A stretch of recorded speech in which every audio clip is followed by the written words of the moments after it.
Hello, seek and read the book of the Lord. Saliksikin at basahin ang aklat ng Panginoon. Ngayon, magiging raw, magiging true, magiging totoo lang tayo. No? Um, Marami akong videos na patungkol sa pag-aaral ng Biblia, Quran, behind the camera, nag-aaral din ako ng ibang aklat, gaya ng aklat ng Katoliko, no? Pinag-aralan ko rin yung iba't ibang religion outside Abrahamic faith. Basics lang, like Buddhism, basic of Buddhism, basic of Hinduism. Hindi ko alam yung pinaka lahat. Hindi ko alam lahat ng bagay, okay? Pero ako yung taong curious na kapag na-curious ako sa isang bagay at nalaman ko na yung ibig nilang sabihin, kahit simple lang, kahit yung pinaka-basics lang, okay na sa akin. Yun lang kasi mahalaga sa akin, the basic, the fundamental. Hindi ko na inaalam yung pinaka-kabuuan. Sa Christianity, dahil doon tayo lumaki, no, kahit papano, medyo may mga malalalim na din tayong roots na naiintindihan sa reliyong Christianity. Sa Islam naman, no, dinidefend, may video ko na dinidefend ko ang Islam dahil nagustuhan ko rin yung kanilang aral. Ganon kasi ako, no? Kapag nagugustuhan ko yung aral ng isang religion, pinag-aaralan ko talaga. Hindi man ganon ka lawak yung pangunawa ko or ganon kadami yung nalalaman ko, pero yung dedication and passion to study that thing which is Islam, the religion of Islam, is nandun yung interest ko. Hindi man ako ganun kagaling mag-aral or professional theologian or scholarly level, hindi ganun.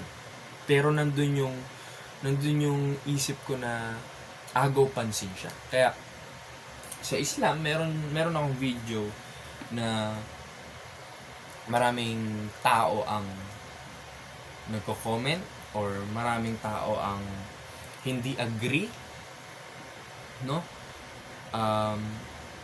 Again, that video is to defend the Islamic logic, no? Dinidefend ko yung logic na gusto nilang iparating, no? Because I respect Islam in the sense that they are also monotheists. They are one God believers. Dati, tinutulig sa ako tong tasbih nila. Bumili pa ako nito, no?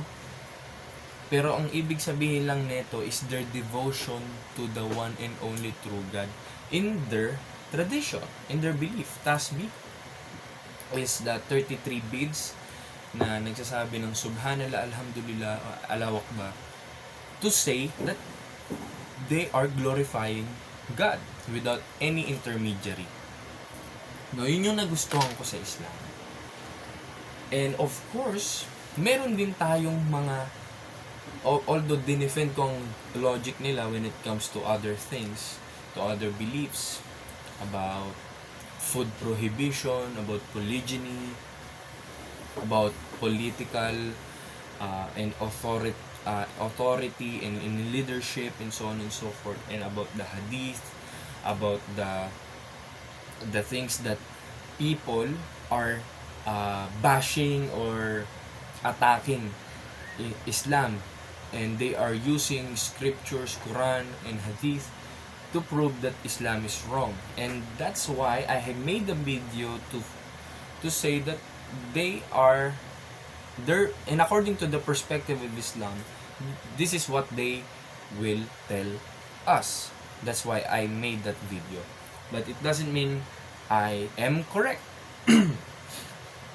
But when it comes to the Bible, kasi ganun nandun yung interest ko Judaism, Christianity, and Islam, no? Pero nandun pa rin ako sa pag-aaral. Wala pa rin akong final na talagang ito na, sulit na to. Pero napaka-big factor ng Islam. Kasi kapag naintindihan mo yung ibig nilang sabihin when it comes to to pure monotheism, Islamic monotheism, Tawhid, may kita mo na magigets mo pala na yun yung ibig nilang sabihin. Kaya sobra silang devoted.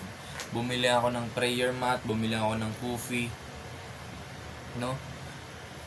I studied their perspective. Nakipray ako when in Idil Fitr, nakifast ako, nakipag-ayuno ako nung Ramadan, nakikain ako sa mga Muslim, nakidasal ako sa kanila, nakitira pa ako sa kanila, nakipagpatira pa ako sa kanila, lumuhod ako at sumasamba sa Diyos na kanilang sinasamba. Tinry ko yun. Naglagay ako ng kibla na harapan ng direksyon sa aking silid, sa aking kwarto. In my room, I pray. I tried 5 times a day but I can't practice it all the way. Kasi sa study and the journey of my study, ang hirap i-practice ng Islam. Okay. That's my honest review, no? Na ang hirap i-practice na lumaki ako sa Christian environment na kumakain ng baboy. Hindi ako ganun kayaman na afford lahat. So kung ano yung ihain sa akin just to be practical and to survive, yun yung kakainin ko. Sorry to say, pero nandun ako sa point na gumagawa ako ng excuses just to eat this kind of haram food. Nakakagawa pa rin ako ng mga maling gawain and so on so forth. Ang sinasabi ko, yung Islam, when I defended it, I really mean it. Ang Islam talaga is meron siyang pinupunto. But Islam is a very high standard religion. But I appreciate their doctrine when it comes to clarity. Napakasimple. Simple, malinaw. At yung doktrina nila when it comes to the salvation, that God can forgive any sin except idolatry. Napakagandang point nun. Yun yung pinupoint ko. Okay? Hindi naman ibig sabihin na dinefend ko ang Islam at yung logic nila when it comes to camel urine, polygyny, when it comes to their war in the past, in their history of spreading Islam, is yun na yung maa-apply ko sa buhay ko. Dinefend ko lang yun according to the perspective that on how they understand it. At meron din kasi silang pinupunto na tayo kasi bias na tayo sa kung ano gusto nating paniwalaan. Christadelphians ako, ito paniniwalaan ko. Sa Jehovah's Witnesses ako, ito paniniwalaan ko. INC ako, ito paniniwalaan ko. Ang dating dana ko, ito paniniwalaan ko, which is wrong. And this channel is not about that. No? Hindi ito yung channel para sa isang religion, no? This channel is to seek and read the book of the Lord. The question is, what is that book of the Lord? Is it the Bible? Is it the Catholic Bible, Protestant or Catholic Bible? Is it the Orthodox Bible? Is it the Quran? This book is also saying that this is also the book of the Lord. And also this book said in Surah 9, 111, that there is a book of Injil, the book of Taurat, in the time of Moses, in the time of Isa, in the time of Jesus, in the Quran, in the time of Muhammad. That's what I'm talking about. The Quran is talking about other prophets, not just to specialize a one prophet, that prophet is so special. No. It says that Muhammad is the final prophet. But he is not a greater among all of those prophets. Maybe he is special in the sense that he is a last prophet. But according to Islam, he is not a God at all. He is not worshipped as a God at all. He was respected and honored. Just like the Jews, how they respect and honor Moses. And that's why Christians, Unitarian Christians, should do the same to Jesus Christ. I respect Christadelphians, Iglesia ni Cristo, because they don't believe in non-pre-existent human prophet Messiah, Jesus Christ. But to all of them, I want to be clear that Christ should not be worshipped as equal to God the Father. Okay? This is my belief. I think this is my final, but I don't have a final either Jews, Christian, or a Muslim. What I'm saying is, I'm not a Jew. I'm not a Greek. I'm not a Arab. Okay, I'm just a Filipino, one God believer. I believe in Jesus, Moses, Muhammad, that even if they really exist, they will say the same, that they are worshiper and believer of one God. In my previous video, this book is the one you always see, because this book gives me a more sense of challenge, even though I have so many people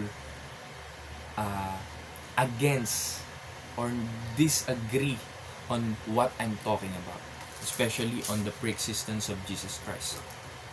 I don't believe in the pre-existence of Jesus Christ. Even you have seen that Christ was called God. Well, I will show you Moses was also called God. And I will also show you that there's so many gods. So that's the thing, that we cannot guarantee a literal meaning. Means, the real literal thing in the scripture is that there is only one God, and that is the Father. Because that will be a contradiction if the one is literal and other one is literal at the same time. No. It should have at least one that is not literal. A literal one and not non-literal one. So it will be compromised. Do you understand? 1 Corinthians 8. Psalms 82. Psalms 82 says there's so many gods, while 1 Corinthians 8 says there's only one God. So how can we compromise this? In context. Malakay 2:10, for us there we have one Father, one God created us. For us there is but one God. Christ said that they might know you, the only true God. Okay? So that's the Bible. I have no issues with other doctrines of Christianity whatsoever. About Christmas. Literally, I don't have any issues about their traditions, Christmas, even, yes, let's say it has a pagan roots. When it comes to this topic, this issue, I don't really care, because no one is perfect. No one is perfect to say that I am not pagan than you, you are more pagan than me. No. Okay? Stop that hypocrisy. Okay? We are once pagans. Okay? Even Paul believes and understands that even those pagan people,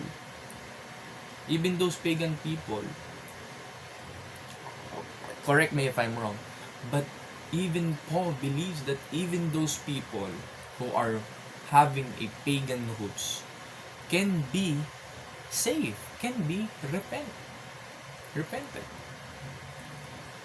But it's only a matter of time. What I'm just trying to say is that hindi natin pwede silang husgahan na hindi na sila ligtas porket sila ay nagpa-practice ng Christmas, ng mga tradisyon ng Easter, so on and so forth. Maraming bagay na dapat nating naintindihan when it comes to religion. Napakalawak niyan. Pero number one, lagi ko tong sinasabi, ang kukunin nyo yung aral.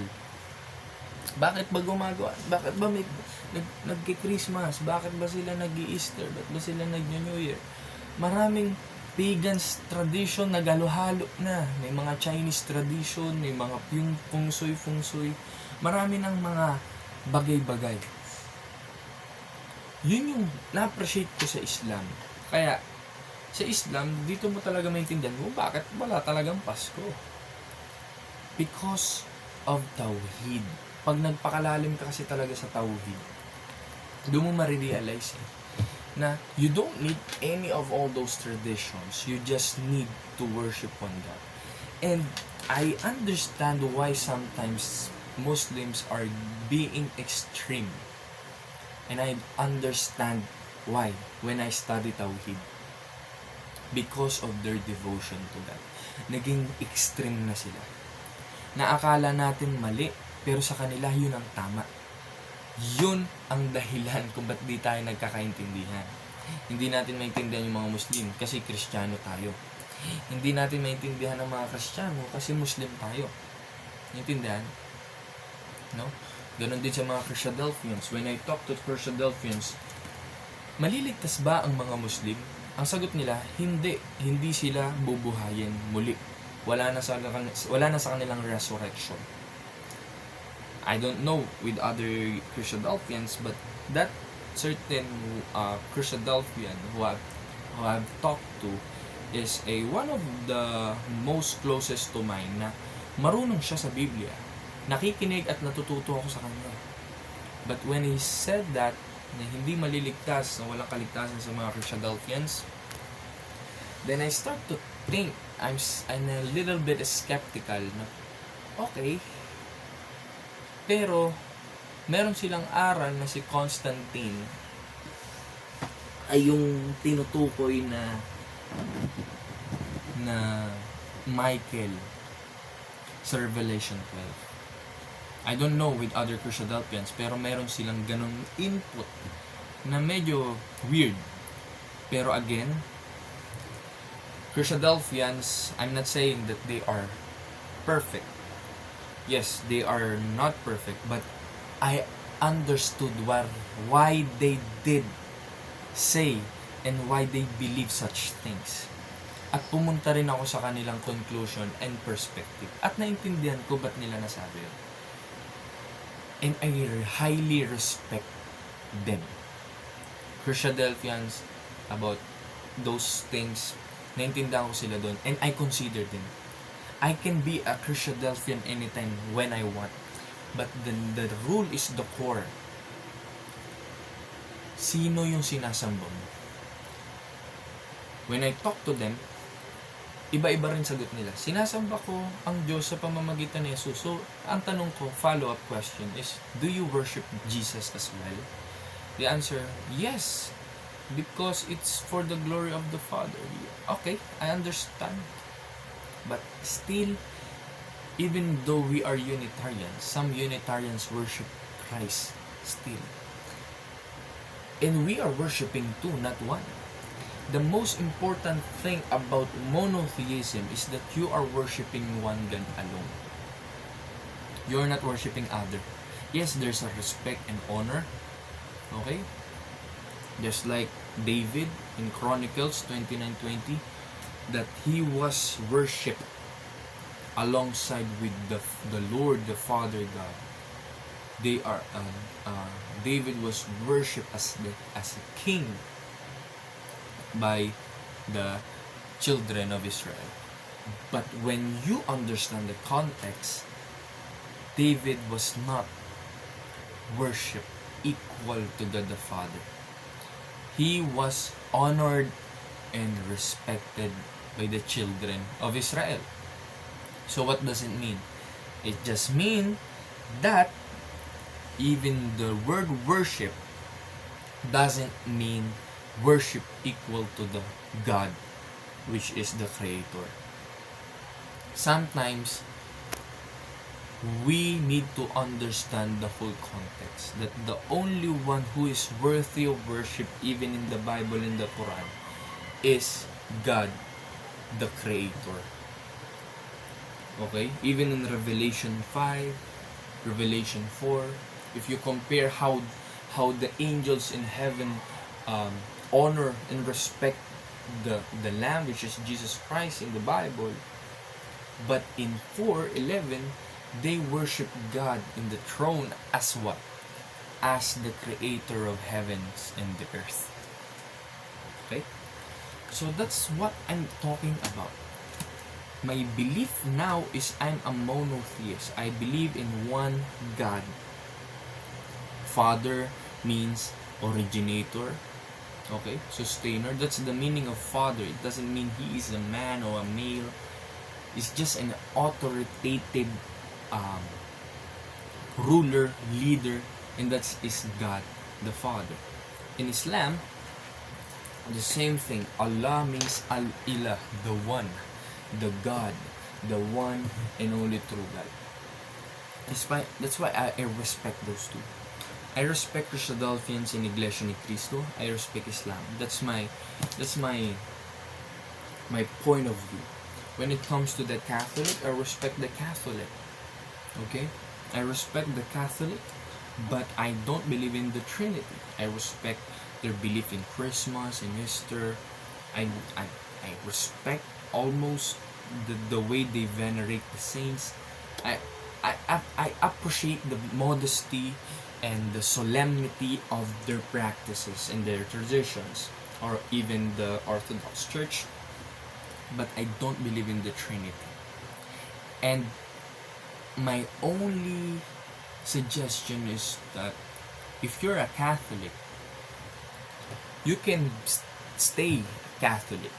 I have a lot of Orthodox friends in my Facebook page, and they say they want to stay Orthodox, but they are Unitarian. And I said, that's completely fine. We cannot guarantee we can agree with each other, but at least we know that there's only one God who created us all. Yes, they believe that Christ should be a mediator between them and God. Well, the Day of Judgment in Islam, in Quran, and Hadith, correct me if I'm wrong, Muslim brothers, but in the Day of Judgment, Muhammad will be a shafa'ah, or an intercession. Not just him, but also the martyr, the holy people of Islam. They will be a intercessor for their family and loved ones. And also, one of the best shafa'ah of the time, the Judgment Day, is Muhammad. And I don't see anything wrong about that, because he is the final prophet, the Khatamun Nabi, a Muslim say. A Khatamun Nabi, it means a seal of the prophet. And I respect Islam in that sense, and I don't disagree on that, because I respect their understanding and perspective when it comes to their belief. And I respect all Muslims. Actually, I take my shahada, but again, I can't practice 5 times a day. I can pray to God ceasingly everywhere. I bought my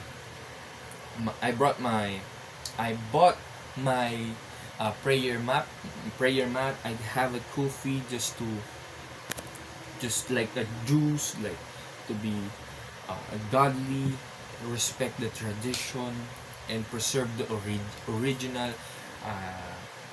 I memorized the Al-Fatih and Al-Ikhlas, but I don't still speak and understand Arabic in as a whole.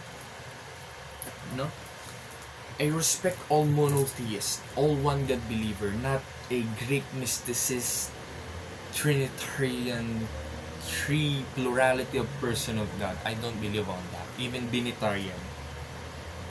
And I also don't believe that Christ really pre-exists. And also I don't believe in speaking in tongues as gibberish. Okay? Gibberish nonsense. I believe, as I understand, speaking in tongues in the Bible is preaching the gospel in all languages. That's it. That's very much it. No further explanation. Just a simple, just like the Christadelphians in Iglesia Ni Cristo, because some Unitarians still manage to practice their oneness Pentecostal history. Okay, they still have a guts to babbling, to gibberish, to blah. It doesn't make sense, brothers and sisters. Sorry to say, I have so many people who are against me, who disagree with me with such things because they practice speaking in tongues as gibberish nonsense, as babbling. Well, those are people who I can't stand with. Hindi ko sila kayang samahan. Hindi ko sila kayang hindi ko kayang magkaroon ng fellowship sa kanila. Okay? Hindi ito honestly, hindi ko kayang makisama sa mga taong nag-i-speaking in tongues, ng babbling in gibberish, prayer in tongues.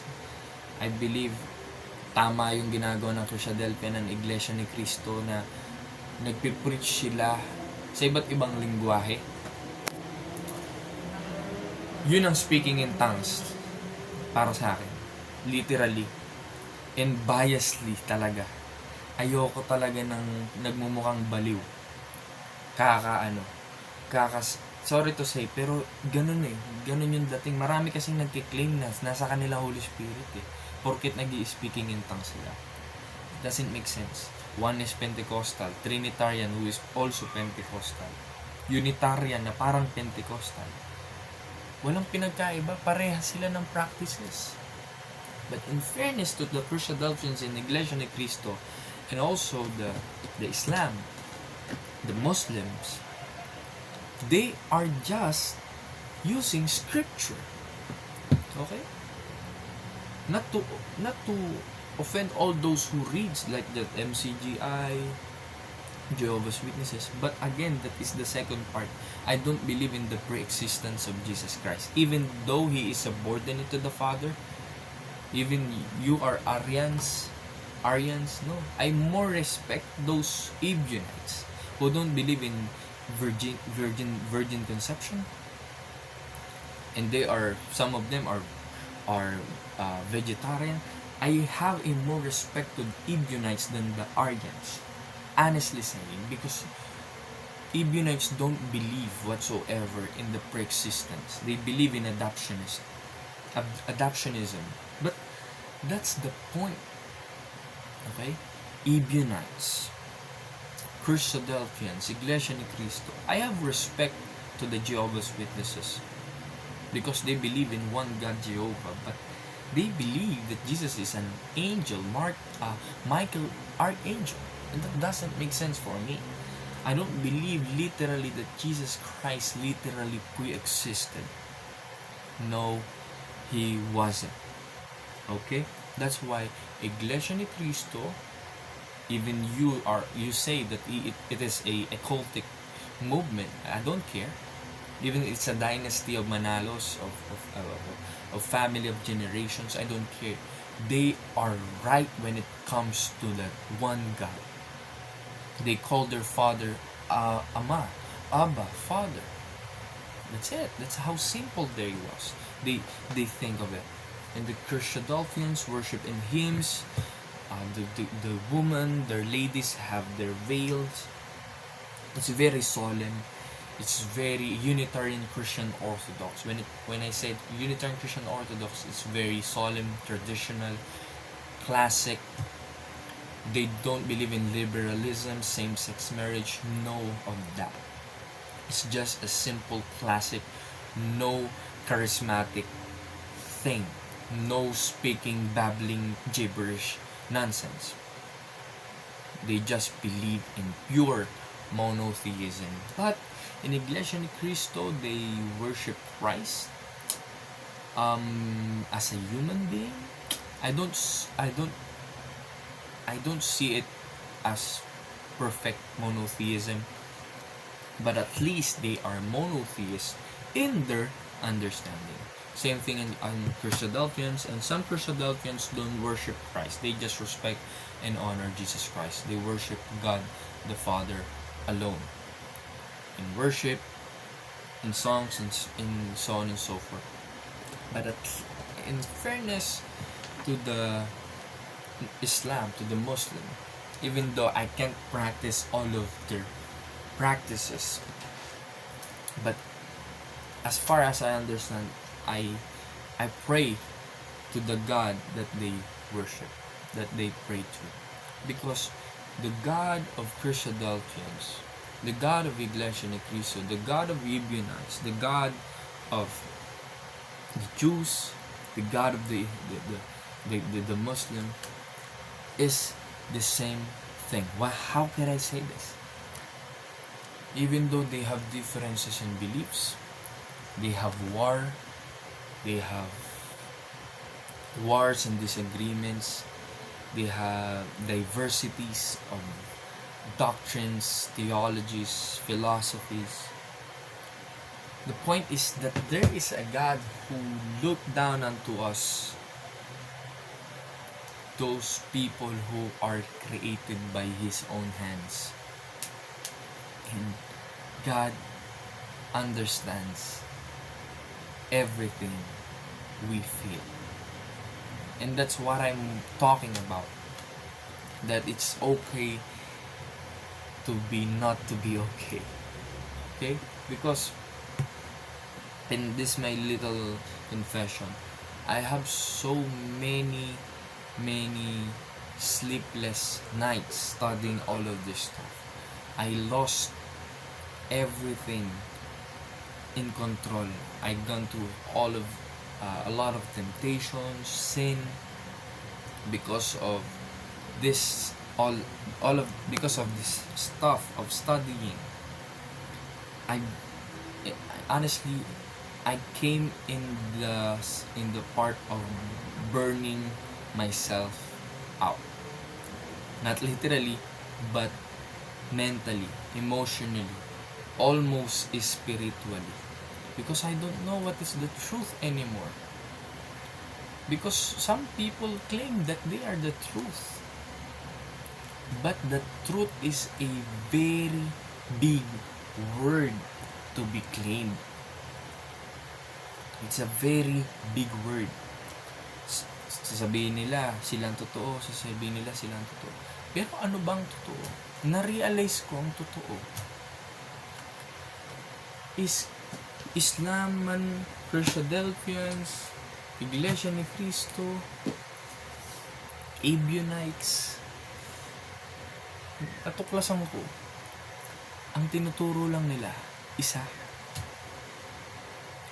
Despite of their differences when it comes to eschatology, about their scriptures, about their belief about the atonement, about the salvation, isa lang yung natutunan ko, na yung Diyos ay nag-iisa. Yahweh, Jehovah, Allah.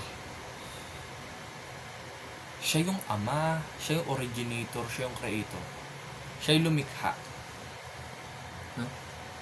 Kaya I respect this. No? Christadelphians, INC, Islam, Ancient Ebionites, Jews. But I'm not a Jew. I'm just a Filipino who believes in one God. I'm not a Trinitarian, Binitarian, oneness, modalist. I'm just a one God believer. One God who is unchanging, never changing, invisible, one God. We don't see him, we don't feel him literally, but we believe he is there because there is a creation like this. And again, in my philosophy and understanding of monotheism, if God is powerful enough to be one, He doesn't need anyone to be powerful enough. So that's enough to say that there is a source of everything, and He is not three or two. He is just one source, sustainer, creator, originator of everything. There's only one God.